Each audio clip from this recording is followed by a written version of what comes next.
الو. الو. بابا غضنفرم، اشتباهی گرفتم؟ دکتر کلها؟ نه جانم بگو. خب چی میگی؟ چی؟ خودم بگو محمد.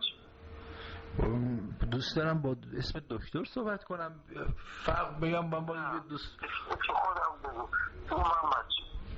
خب محمد جون جانم نگفتی چند بار دادی؟ از پیغامو که برام گذاشتی بودی خیلی خوشم اومد. قابل شما رو نداشت. گوش میکنم. ببین محمد، گفتم چند بار تا حالا دادی، حرفو عوض نکن. جانم بابا جواب ندی قطع میکنم ها. باور کن، نه باور کن، جدی میگم. من مطمئنم، اصلا چشات معلومه محمد، چشات معلومه دکتر کلهور، چشات معلومه. ببین من مار خوردم و عفی شدم. خیلی داوطلبم ولی گفتم نه. چرا؟ خب دیگه نمیخواست. چرا نمیخوای؟ تو استشفایی. ها؟ تو استشفایی. چی؟ تو استشفایی. تو استشفایی. یعنی چه؟ یعنی برای تو استثناء واقعی شد. برای من استثناء واقعی شد. خوبه محمد. برزی خواست اینجا بودم. من الان آیشه میخواد بیاد پیشم 10 دقیقه دیگه. اینجوری نگو اذیت میشم. چرا؟ اصلا نمیخوام راجع به این چیز با صحبت کنم. بابا تو آیشه رو ندیدی که نمیدونی چه. تو با چند تا بسر بودی؟ 8-9 تا اینا زیاد. یکی شده تعریف کن. من فعلا تو نخ آیشم. صدات نمیاد. من فعلا تو نخ آیشم، نمیتونم به چیز دیگه فکر کنم. خب یکی از اون دیگه رو برام تعریف کن. آیشه رو؟ نه. کیو؟ گفتم کیو؟ پسرا. با چی کار با پسرا داری تو؟ خیلی کمک شد. دکتر کلهور چند اونجا؟ الان اینجا ساعت 11 رو.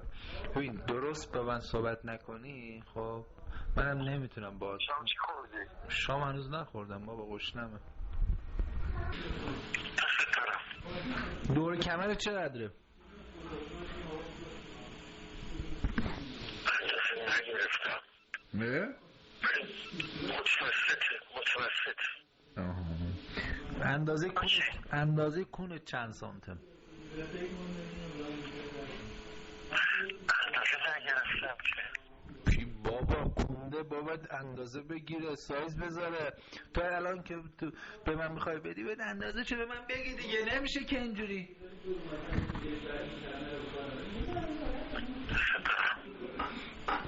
اندازه شو به من بگو، دوست هم داشته باشی. خالی میخوام چیکار؟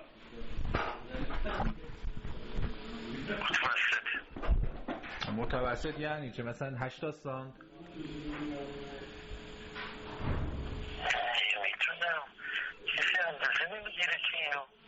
خب یه عکس ازش بفرست، یه عکس از کونت بفرست واسم ببینم چجوریه.